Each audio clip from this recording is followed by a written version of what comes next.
Assalamualaikum warahmatullahi wabarakatuh. Banyak sekali pertanyaan jamaah, Ustadz kasih kami channel untuk kajian anak-anak muda. Di antara anak muda berasal dari Aceh, luar biasa, channelnya Maulizul Akbar Nak. Tonton, subscribe, like, share, komen. Assalamualaikum warahmatullahi wabarakatuh.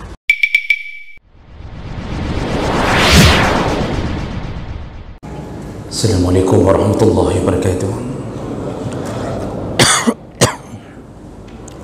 Innal hamdalillah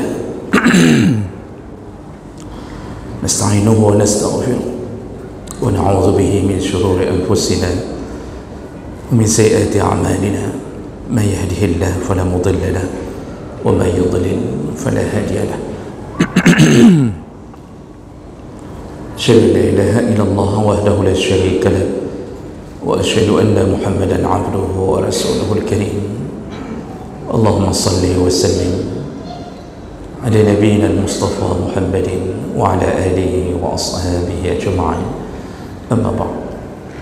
Rabbi shrah li sadri wa yassir li amri wa hlul 'uqdatam min lisani yafqahu qawli. Segala puji bagi Allah, kemudian salawat dan salam kepada Rasulullah, pada keluarga dan seluruh sahabat-sahabatnya. Jamaah salat maghrib dan isya, bapak-bapak dan ibu-ibu yang Allah muliakan insyaAllah. Kita masih membahas judul tentang fadilah diberi sakit oleh Allah Subhanahu wa ta'ala. Judul yang sederhana, tetapi banyak orang yang tak menduga begitu banyaknya keutamaan orang yang sedang diberi sakit oleh Allah.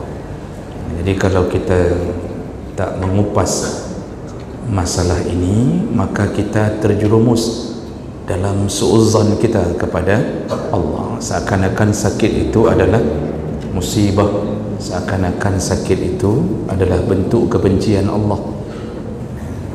Dan di minggu yang lalu kita sudah bahas salah satu keutamaan diberi sakit oleh Allah, yaitu melalui hadis qudsi. Allah mengatakan bahawa Allah ada bersama orang-orang yang sedang sakit. Allah membersamai dengan kasih sayangnya, pengampunannya di sisi orang yang sakit. Jadi maksudnya semua keluhan, semua permintaan taubatnya orang sakit, maka langsung didengarkan oleh Allah di saat Allah berada di sisinya, ya. Dan itu tentu maknanya bukan khusus bermakna zatnya yang hadir, tapi juga bisa bermakna kasih sayangnya yang hadir. Tapi intinya orang sakit itu ditemani oleh Allah Subhanahu wa ta'ala. Nah, itu yang kita jelaskan panjang lebar. Allah berkata dalam hadis qudsi kepada hamba yang lain, kenapa engkau tak menjenguk hambaku kenapa engkau tak menjenguk ketika aku sedang sakit? Lalu hamba mengatakan di hari kiamat, bagaimana aku menjengukmu ya Allah, sedangkan engkau adalah Tuhan semesta alam, engkau tak mungkin sakit.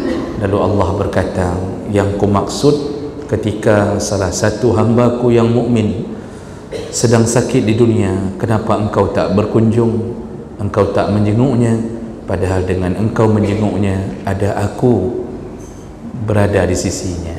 Jadi kalau bahasa sederhana kita, Allah itu berada di sisi orang yang sakit. Nah, baik, jadi itu termasuk salah satu keutamaan orang yang sedang diberi sakit, yaitu ditemani oleh Allah Subhanahu wa ta'ala.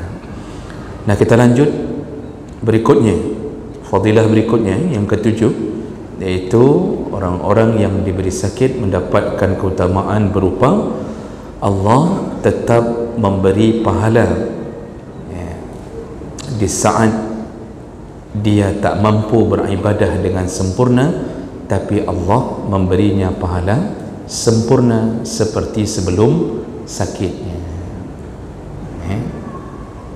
Jadi ini salah satu anugerah terbesar yang diberi oleh Allah Subhanahu wa taala. Kita ini ketika sedang sakit semua memaklumi bahawa kita tak mampu melakukan aktivitas ibadah seperti sebelum sakit. Yang biasanya kita solat dalam keadaan berdiri, kita tak mampu berdiri.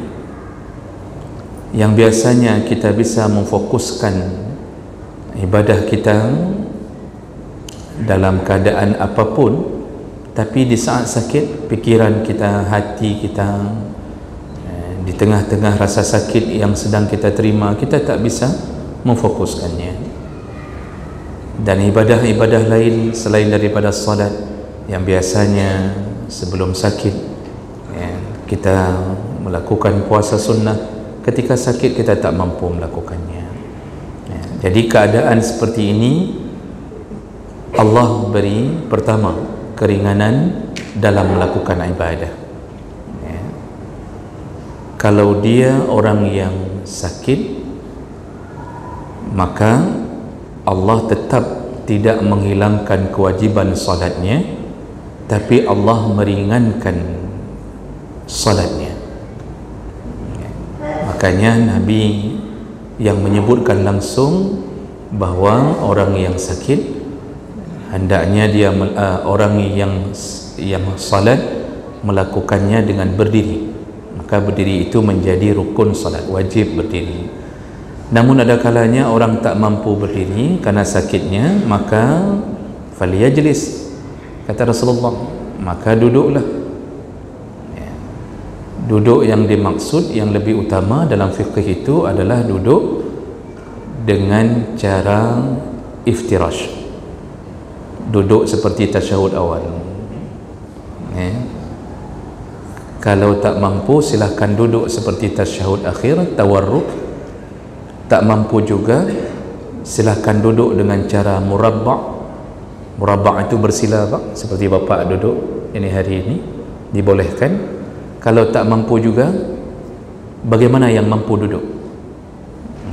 Duduk di atas kursi kerana lutut tak boleh terlipat juga dibolehkan. Namun perlu kita fahami, orang yang duduk di atas kursi, kalau dia mampu berdiri tapi permasalahannya hanya pada lututnya yang tak bisa dilipat, maka rukun salat berdiri tetap wajib dijaga. Jadi ketika takbiratul ihram berdiri wajib.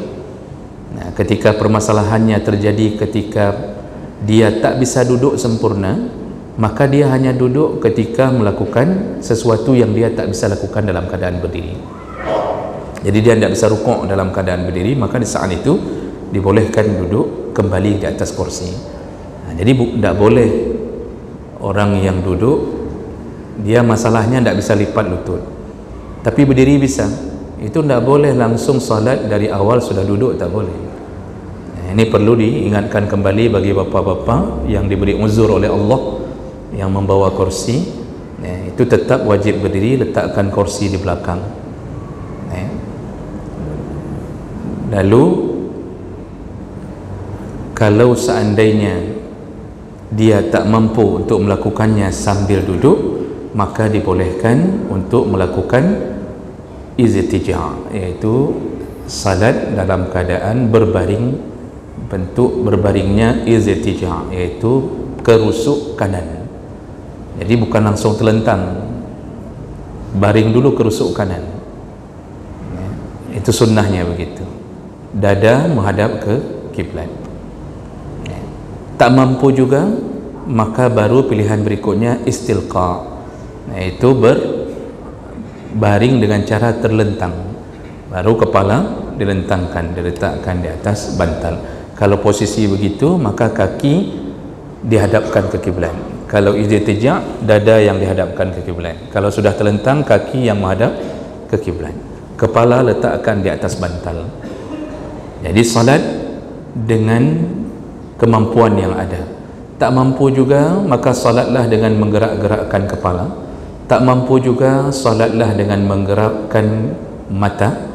Jadi ketika berdiri buka mata, rukuk tutup mata, kemudian i'tidal buka lagi, sujud tutup lagi mata. Jadi gerakan mata memberi isyarat gerakan tersebut. Cuma yang jadi masalah biasanya begitu tutup mata dah buka-buka lagi, sampai dibangunkan sama istrinya, "Bang, dah bedah, udah selesai solat belum? Tak tahu ni rakaat ke berapa?" Kata sudah tertidur. Biasa juga ketika itu kejadiannya. Tak mampu juga, maka salatlah dengan pikiran. Mata sudah tak terbuka, maka akal masih ada, salatlah dengan pikiran. Jadi bayangkan sendiri, ini sujud, ini rukuk. Tak mampu juga, apa yang bisa dilakukan? Lakukanlah. Kalau tak mampu juga, berarti sudah saatnya disalatkan. Itu kondisi orang yang sedang diberi keringanan oleh Allah. Nah, jadi kita tak selamanya bisa melakukan ketaatan dengan kesempurnaan kita. Orang yang sakit, orang yang safar, itu posisinya sama-sama sedang mendapatkan kesusahan menjalankan ibadah. Nah, di antara salah satu bentuk kasih sayang Allah adalah Allah tetap memberikan pahala yang sempurna walaupun ibadahnya tak sempurna seperti sebelum sakitnya atau sebelum safarnya. Jadi orang safar juga diberi keringanan oleh Allah. Orang yang sedang musafir itu diizinkan dalam urusan salatnya untuk mendapatkan keringanan, yaitu melakukan qasar. Kalau dia temui kesulitan, maka jamak pilihan berikutnya. Nah, ini perlu sedikit saya tambahkan berdasarkan bacaan-bacaan yang sudah ada. Pilihan utama bagi orang musafir itu adalah qasar. Pilihan yang lebih utama bagi musafir mengqasar salat daripada menjamak salat. Karena jamak itu bukan hanya pada safar, dia boleh lakukan keadaan mudarat apapun. Bahkan hujan yang lebat yang dikhawatirkan orang salat maghrib tak bisa kembali ke masjid karena begitu lebatnya, takut dia mau pulang tak bisa kembali. Dulu di masa Nabi diizinkan menjamaknya langsung dengan isya di waktu maghrib. Jadi jamak itu lebih luas. Cuma perlu kita fahami, menjamak itu biasanya berhadapan dengan kesulitan, baik bentuknya masyaqqah ataupun mudarat. Jadi berhadapan dengan kesulitan. Tapi kalau kita musafir, pilihan yang lebih utama adalah mengqasar, memendekkan salat. Kalau kita yakin bahawa kita melakukan perjalanan dengan mobil orang, mobil sewa, dan khawatir nanti asar, jadi kita berhenti di waktu zuhur, takut nanti asar hujan lebat, mobil tak berhenti, atau kita lihat supirnya memang tak salat, karena kebiasaan supir suruh penumpang salat, dia tak salat. Kita khawatir ni tak bisa berdiri nanti, atau melewati area hutan yang mungkin tak bisa berdiri. Nah, di situ muncul kesulitan. Itu baru pilihannya menjamak salat di waktu zuhur, contoh. Tapi kalau aman-aman saja, artinya kita pergi dengan mobil pribadi, AC dalam mobil sempurna, kemudian ban mobil pun masih baru bunganya, lalu kemudian tak ada masalah apapun. Ketika kita melakukan safar, yang dilakukan oleh Nabi adalah qasar, berhenti waktu zuhur, pendekkan salat dari 4 menjadi 2, berhenti lagi waktu asar, pendekkan salat dari 4 menjadi 2. Itu lebih utama.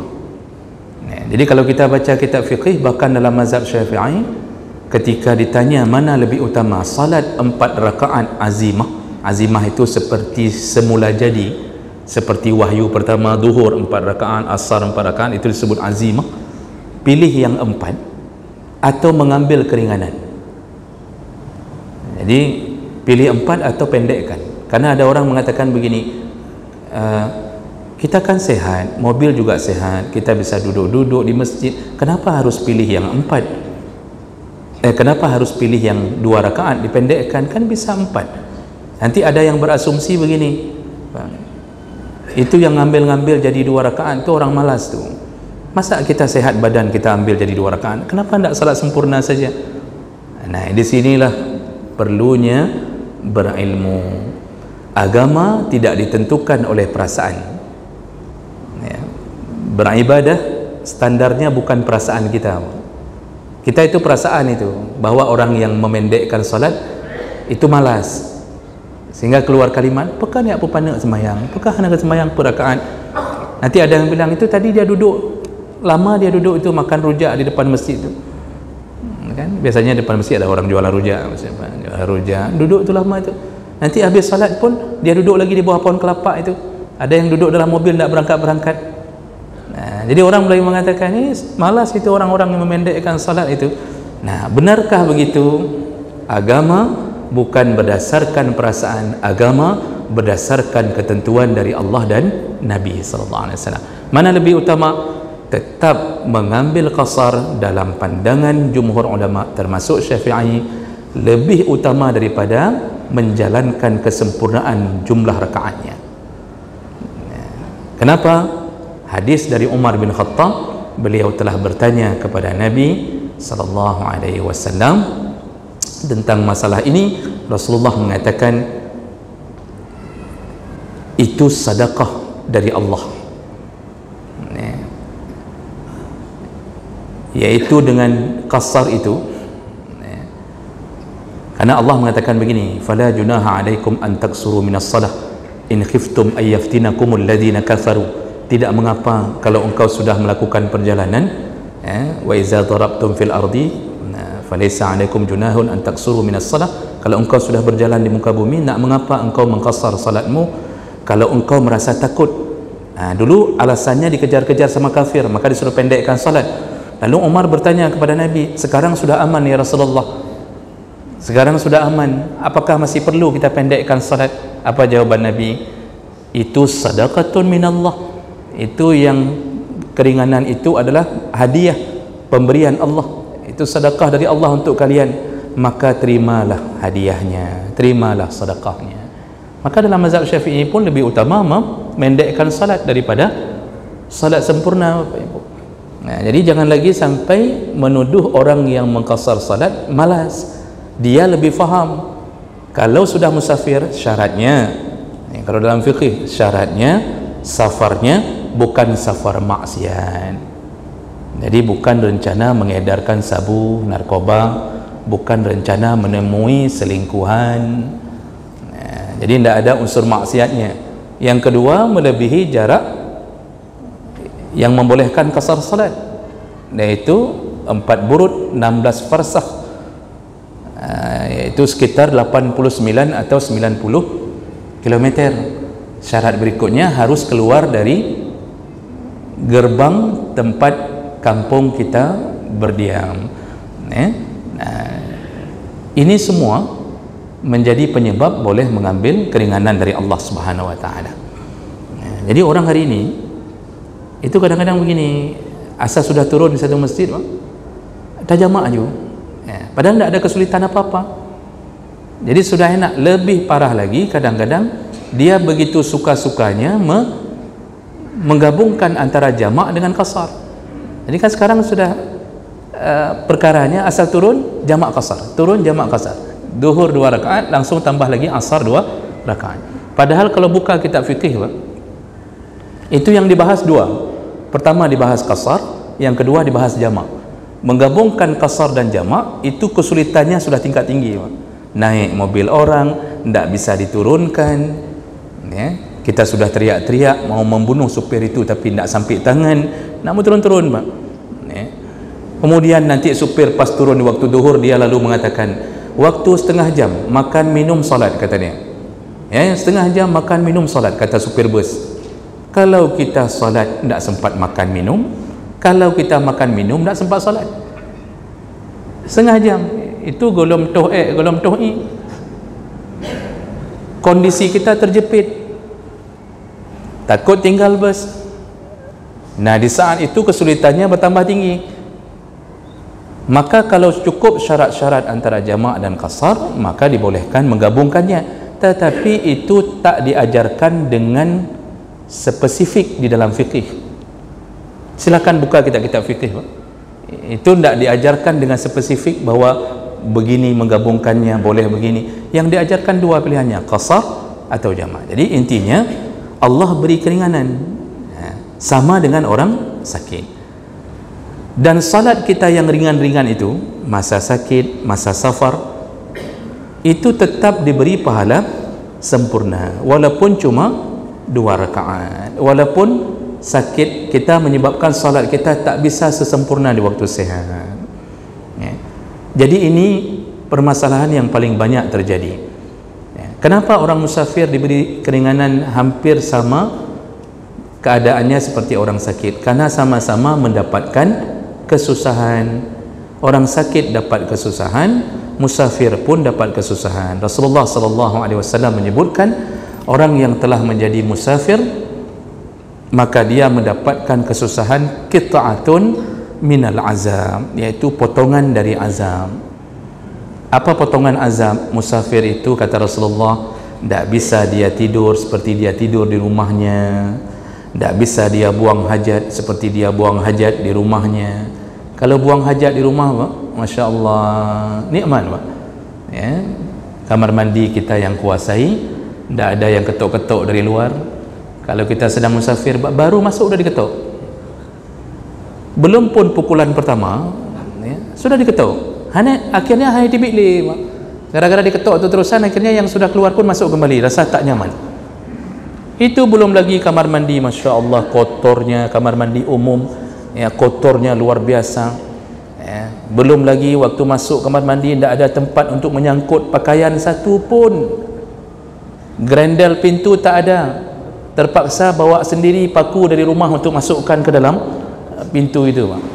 Mau sangkut baju tak bisa, sangkut jubah tak bisa, sangkut peci pun tak bisa, ya. Akhirnya apa? Semua pegang, mulai dari jubah pegang taruh di atas kepala, kemudian celana dalam jubah itu, ya, kemudian baju dalam jubah itu, semua di atas jubah, di atas kepala. Begitu cebok, semua jatuh ke dalam lubang. Begitu susahnya hidup.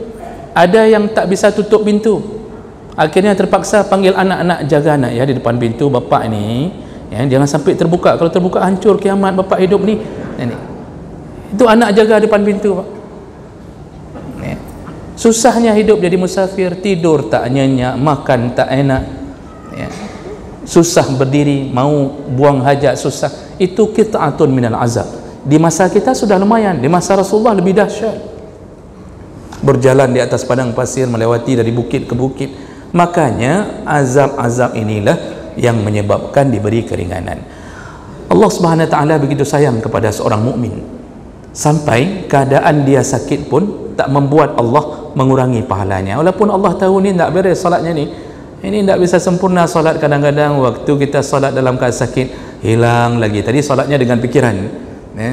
Yang namanya pikiran, Pak, waktu sehat saja 4 rakaat kita kadang-kadang hilang, ya, apalagi sedang sakit, ya. Makanya Allah Subhanahu wa taala menyebutkan dalam surat An-Nahl ayat 97, man amila salihan min zakarin aw unsa wa huwa mu'min, barang siapa yang beramal saleh dari laki-laki, dari golongan laki-laki dan perempuan, dan dia seorang mukmin, percaya kepada aku sebagai Tuhannya, percaya kepada Nabi Muhammad sallallahu alaihi wasallam, apa yang terjadi? Falanuhyiyannahu hayatan thayyibah, kami akan membuat hidupnya benar-benar kehidupan yang baik. Walanajziyannahum ajrahum bi ahsani ma kanu ya'malun, dan kami tetap berikan pahala untuk mereka, semua amal mereka tetap kami hargai dengan sebaik-baiknya penghargaan. Ini Allah bilang kalau kita mukmin tidak dikurangi pahala dengan kekurangan yang sedang ditimpakan ke atas kita. Uzur yang sedang terjadi ke atas kita tidak menyebabkan berkurangnya kasih sayang Allah kepada kita. Dari sini kita perlu faham pertama bahawa ibadah itu hanya menjadi wasilah untuk menyambut ridha Allah. Makanya Allah tidak sampai mempersoalkan prosedural ibadah ketika kita dapat uzur, ya. Kan dah tidak pas lagi itu, Pak. Wuduk pun tidak sempurna lagi, ya. Ada yang kadang-kadang tidak boleh pun kena air, akhirnya dia mencari penggantinya dengan bertayamum, itu pun ditayamumkan oleh anaknya. Lalu kemudian pun kadang-kadang keadaan kita memang tak layak untuk disebut sah salat. Kateter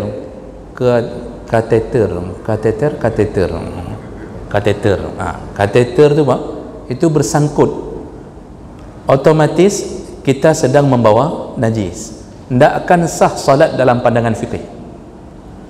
Bagaimana mau sah sedangkan kita bersambung dengan najis? Tapi apa yang terjadi? Tetap Allah beri keringanan. Kalau dalam mazhab Syafi'i itu tetap disuruh salat, walaupun kita tahu setelah kita wuduk itu kencing kita bersambung dengan kita, itu menyebabkan tak sah salat, tapi tetap disuruh salat. Maka mazhab Syafi'i mengenal satu istilah, iaitu salat menghormati waktu. Arti menghormati waktu maksudnya tetap salat walaupun tak sah. Nanti kalau sembuh disuruh qadha di atas salat-salat yang memang tak bisa kita elakkan ketidakabsahannya. Jadi tidak bisa digugurkan begitu saja. Nah, jemaah melakukan Allah Subhanahu Wa Taala. Jadi Allah tahu keadaan kita. Nah, apa kelebihannya? Allah tetap catat pahala sempurna. Nah, ini yang perlu diverifikasi lebih dalam. Ada dua model orang yang sedang mendapat uzur, dan apakah dia dapat pahala sempurna atau tidaknya itu dilihat dari dua jenis golongan ini. Yang pertama, ada orang yang sudah rutin melakukan suatu amalan di masa sehatnya. Dia rutin melakukan suatu amalan di masa sehatnya, dia istiqamah. Contohnya terus-terusan berjamaah, tidak asal datang waktu salat jamaah, atau ada orang yang kadang-kadang rutin melakukan puasa-puasa sunnah, ada orang yang rutin istiqamah melakukan tahajud, ada yang menjaga duha. Dalam pandangan jumhur ulama, duha itu tetap sunnah, walaupun nanti kalau baca kitab fikih lebih dalam ada pandangan yang mengatakan tidak sunnah setiap hari, cukup sesekali, termasuk beberapa ulama menyebutkan seperti itu. Jadi hanya sesekali saja. Tapi bagi dia, melihat beberapa hadis, dia jaga. Nah, orang-orang seperti ini ketika dia diberi sakit oleh Allah, maka walaupun dia tak bisa lagi melakukan tahajudnya, tak bisa bangun malam, tapi hatinya selalu gelisah, seandainya aku sembuh lagi, pasti aku melakukannya lagi. Ada di antara kita yang terus berjamaah, tiba-tiba dengan izin Allah diberi stroke, sehingga sudah tak nampak. Makanya ada jamaah-jamaah yang tak nampak, sudah lama tak nampak.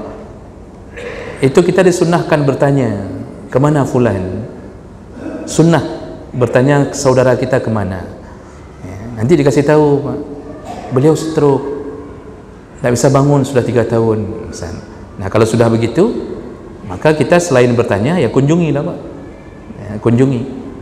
Nah, dia dalam sakitnya, pikirannya itu tetap merindukan kebiasaannya sebelum stroke. Dan bahkan dia di dalam hatinya dia berjanji kalau diberi kesehatan oleh Allah, dia akan kembali mendatangi masjid untuk melakukan salat jamaah. Nah, model-model orang begini itu dijanjikan pahala sempurna seperti berjamaah walaupun dia salatnya di atas ranjangnya sendiri. Nah, ini model-model begini, Pak. Tetap pahala sempurna walaupun salatnya sendiri di atas kasurnya. Syaratnya amalan itu telah rutin menjadi amalannya sebelum dia sakit. Mana dalilnya? Di antaranya hadis dari Abu Musa Al-Asy'ari radhiyallahu anhu, Rasulullah sallallahu alaihi wasallam menyebutkan dalam hadis riwayat Bukhari, "Iza maridal 'abdu aw safara." Kalau seseorang sakit atau melakukan safar, kutiba lahu mislu ma kana ya'mal muqiman sahihan, maka tetap dicatat pahalanya sempurna seperti dia keadaannya sebelum safar dan sebelum sakit. muqiman sahihan. Jadi ketika dia tidak safar, dia jamaah. Rupanya ketika safar tidak bisa lagi melakukannya dengan sempurna. Nah, karena orang musafir itu kalau dia bisa temui jamaah di satu tempat, maka lebih bagus dia berjamaah bersama mereka.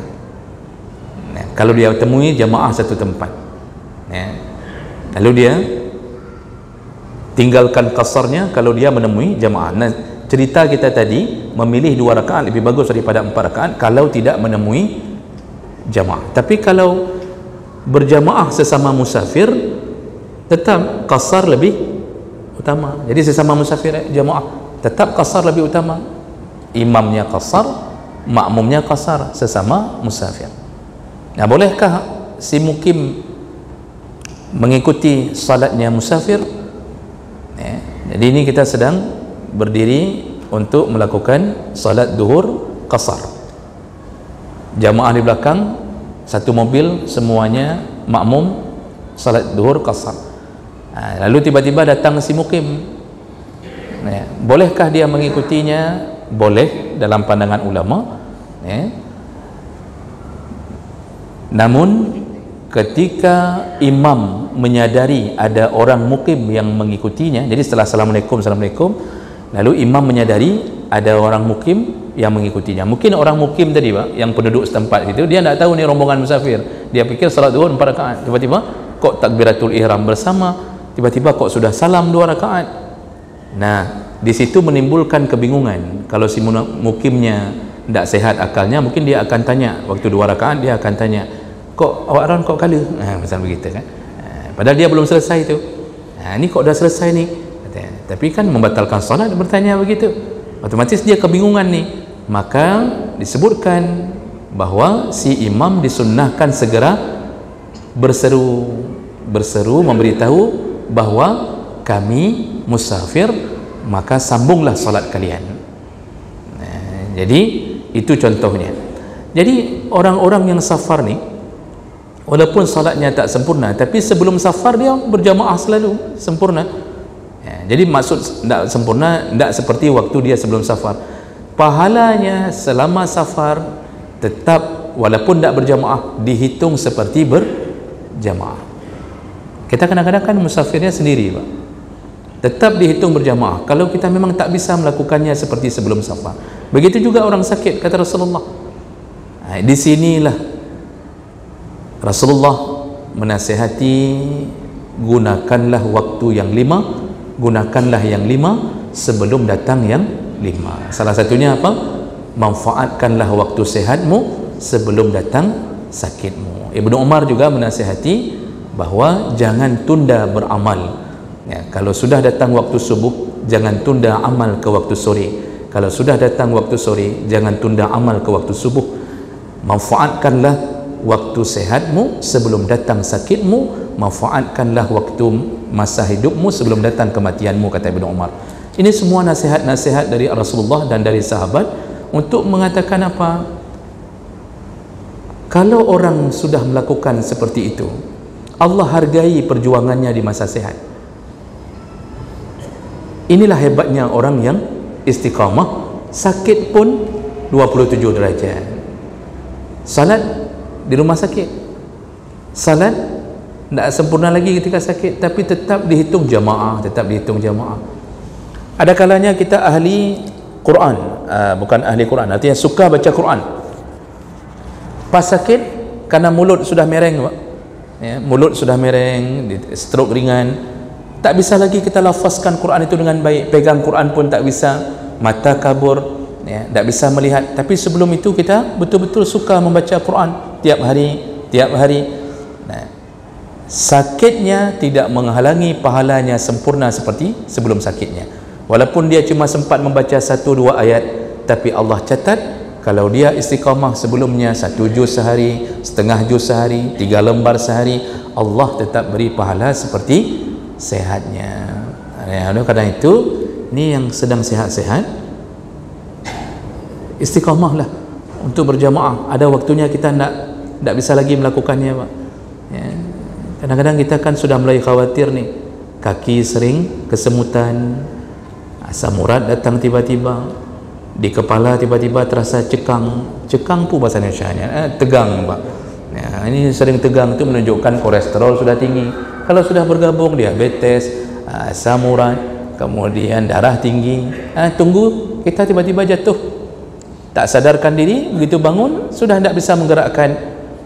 Disitulah manfaatnya orang-orang yang istiqamah bersama Allah Subhanahu wa taala di waktu sehat.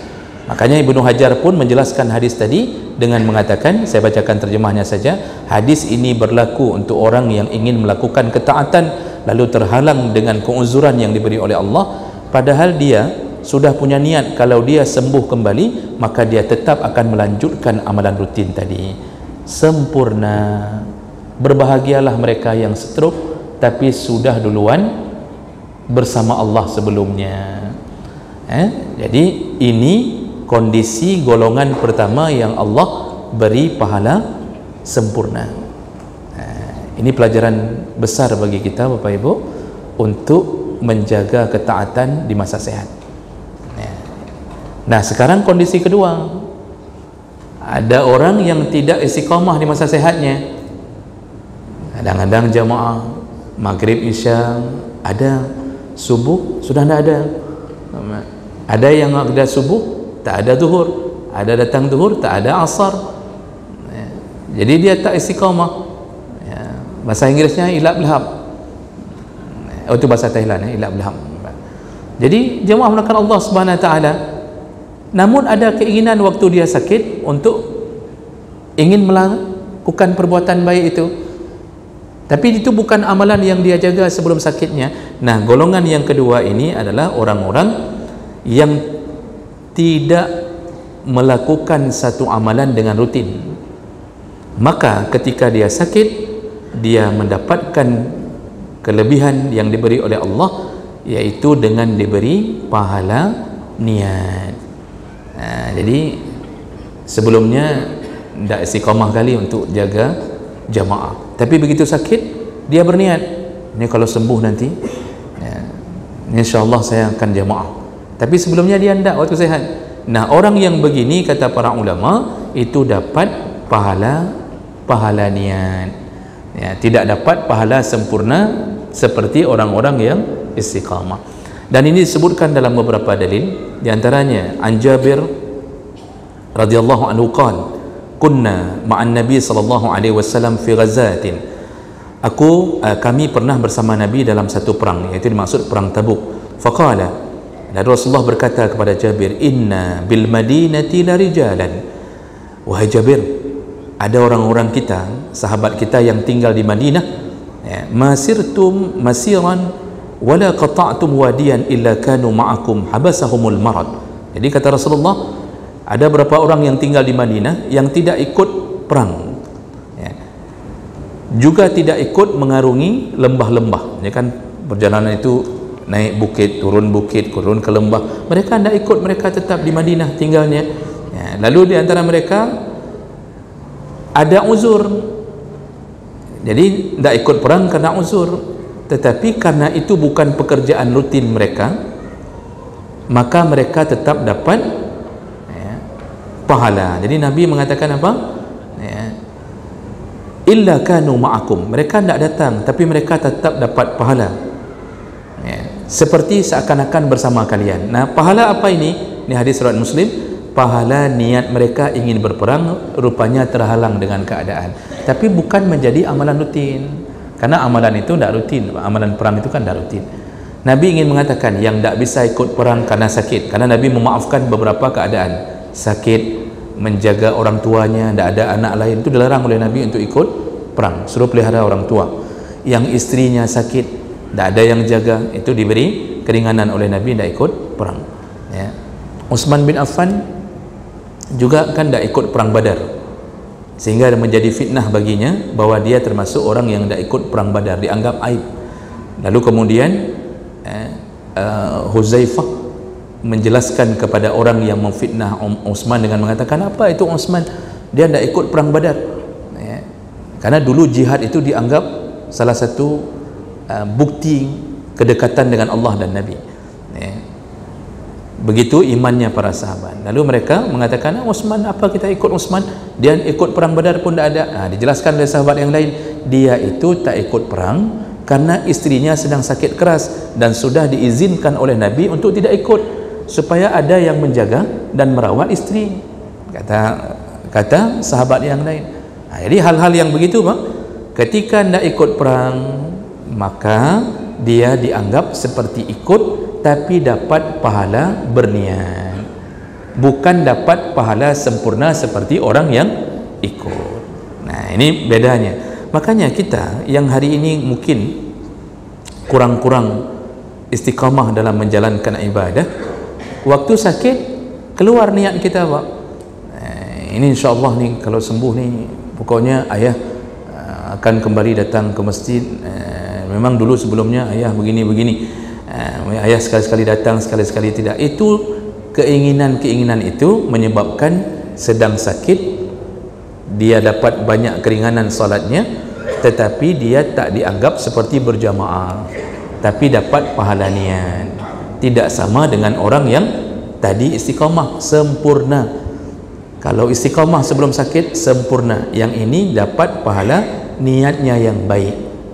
Makanya dalam hadis yang lain, riwayat Tirmizi, waktu Rasulullah menceritakan tentang 4 orang yang dapat sebaik-baik model manusia, dengan hartanya yang kaya, hartanya banyak, dia gunakan hartanya untuk kepentingan agama, itu sebaik-baik. Berilmu, sudah alim, baik, dan kaya, dermawan, itu sebaiknya. Nanti ada orang yang begini, dikatakan Nabi, ada orang miskin lalu dia berkata, aku ingin seperti orang kaya itu. Kalau seandainya aku kaya, maka aku tetap akan bersedekah seperti orang kaya tersebut. Apa kata Rasulullah? Fahuwa biniyatihi fa ajruhuma sawa. Niat yang baik dari orang miskin tadi sama pahalanya dengan orang kaya. Maksudnya apa? Pahala niat. Diberi oleh Allah pahala niat, ingin berbuat baik kalau dia kaya. Cuma masalahnya ketika kaya create, Pak. Sebelum kaya, oh Masya Allah niatnya macam-macam. Itu yang dianggap sebagai kemunafikan. Nah, inilah kelebihan yang diberi Allah bagi orang yang sedang sakit. Baik, kita cukupkan. InsyaAllah kita sambung kembali di pertemuan yang akan datang. Subhanakallahumma bihamdik, asyhadu an la ilaha illa anta, astaghfiruka wa atubu ilaik. Wassalamualaikum warahmatullahi wabarakatuh.